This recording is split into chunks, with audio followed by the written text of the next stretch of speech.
Alan Turing and the Enigma Code. The Enigma Code was one of the most important codes used throughout World War II. In the same year that Pearl Harbor was attacked and the United States joined the war, the Enigma cipher was finally cracked by British mathematician Alan Turing, changing the tide of the war and saving as many as 2 million lives. The Enigma machine was invented in Germany by Arthur Cerberus in 1918, but did not come out until 1923. He was born on October 30th, 1878 in Frankfurt, Germany. He died on May 13th, 1929 at 51 years old. After the Enigma code was invented, it didn't come out until 1923, after many years of improvement.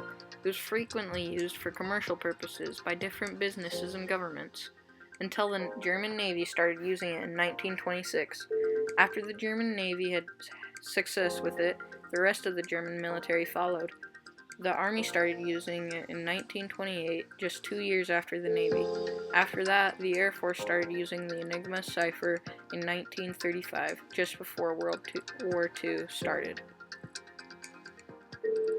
How the Enigma machine works.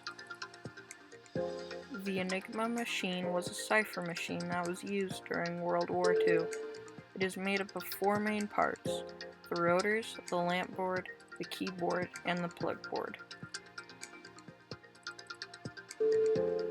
When a key on the keyboard is pressed, the rotors move to a new rotor configuration, which will encode one letter as another. Then the encoded letter lights up on the lamp board. So if the letter typed is A and the letter the Enigma machine encodes it as is Z, then Z would light up on the lamp board. The plug board controls these settings. Every month, the Enigma machine operator would receive a new codebook for the plug board settings for that month. Alan Turing. Alan Turing was a man who worked at Bletchley Park during World War II, and it was he who broke the Enigma code, which shortened the war by 2 years and saved up to 2 million lives. He was born June 23, 1912, at Maida Vale, London, the United Kingdom, to Julius Matheson Turing and Ethel Sarah Stoney. He died on June 7, 1954, in Winslow, United Kingdom. He had one older brother, John Turing, who was born 4 years before him. Turing went to St. Michael's School in 1918, where his headmistress sent home a report that, "I have had clever boys and I have had hard-working boys," she noted, "but Alan is a genius." This is where he first began to show his love for science and mathematics.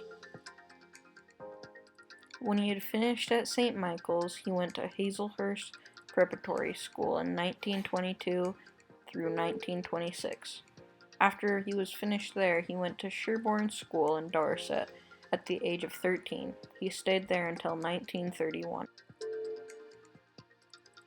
From 1931 to 1934, Alan went to King's College as an undergraduate and got his degree in mathematics with first-class honors. When he finished there, Alan moved on to Princeton University from 1936 to 1938. In 1938, he obtained his Ph.D. from the Department of Mathematics at Princeton. Bletchley Park. When Alan was done with his schooling in Princeton, he started working part-time for the British Code and Cipher School, the UK's codebreakers.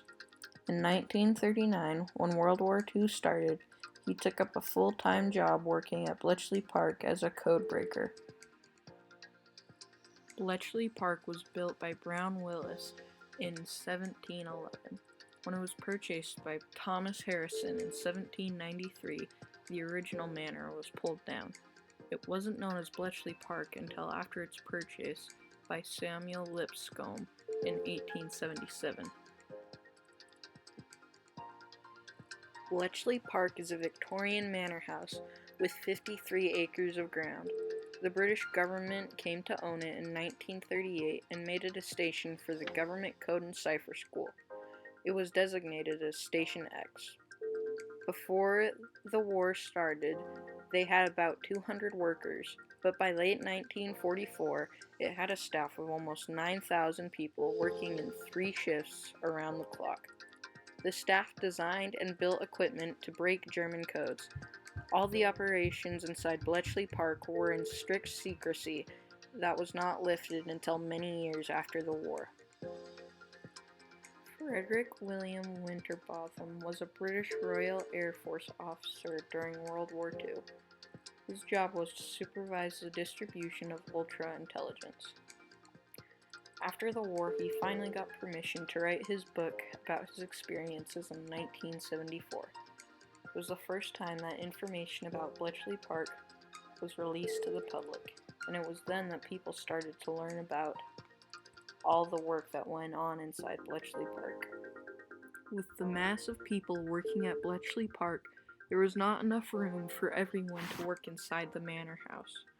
So they started to build little buildings around the main mansion, which were called huts. Alan Turing was in Hut 8 when he cracked the Enigma code. Polish help. The Poles started cracking the Enigma code even before World War II started. The main Polish code breakers who worked on the Enigma code were Jerzy Rosyjski, Henryk Zalgaski, and Marian Rujewski. The Poles realized that it was not a code that could be solved by linguists. Instead, they used mathematicians. Just prior to the start of the war, code breakers Dilly Knox and Alistar Denniston met with Polish code breakers to exchange knowledge. Later, Alan Turing met with them, where he learned information to help him build his machine, the bomb. When the war broke out, Germany sophisticated the codes and left the Poles struggling to keep up. But the information the Poles gave Alan Turing still helped him to build his machine that eventually cracked the Enigma code. The bomb. Alan Turing's bomb is an electromechanical device that replicates the action of 3 Enigma machines wired together. The first prototype for the bomb was finished in the August of 1940. What battles did the bomb help? Alan Turing's machine, the bomb, was very helpful during the war. As early as 1943, Turing's machines were cracking a staggering total of 84,000 Enigma messages each month. That's 2 messages every minute. Turing personally broke the form of Enigma that was used by the U-boats preying on the North Atlantic merchant convoys. With the cracking of the Enigma code, the British military was able to intercept German U-boat messages, which helped to keep cargo ships carrying important supplies to the front lines safe. This was a very important milestone for Turing's machine. Since the Navy had been using the Enigma codes the longest, they had the most sophisticated way of using them. It was able to help find and sink the U-boats. The German Air Force also used Enigma codes, and once the bomb was complete, it helped to know when and where Germany's planes were going to attack. After the war. In 1945, after the war, Turing worked at the National Physical Laboratory, where he designed the Automatic Computing Engine, or the ACE for short. The Automatic Computing Engine was one of the first designs for a stored program computer. It was this invention that gave Alan the title Father of Modern Computers. Alan Turing died in his home in Wilmslow, United Kingdom, at the age of 41. He took his own life by cyanide poisoning. Alan Turing's impact. In conclusion, Alan Turing had a big impact on World War II and the future of computing. With the breaking of the Enigma code and the invention of the bomb, he turned the tide of the war and saved millions of lives. His invention, the Automatic Computing Engine, is the foundation for the modern computers we have today.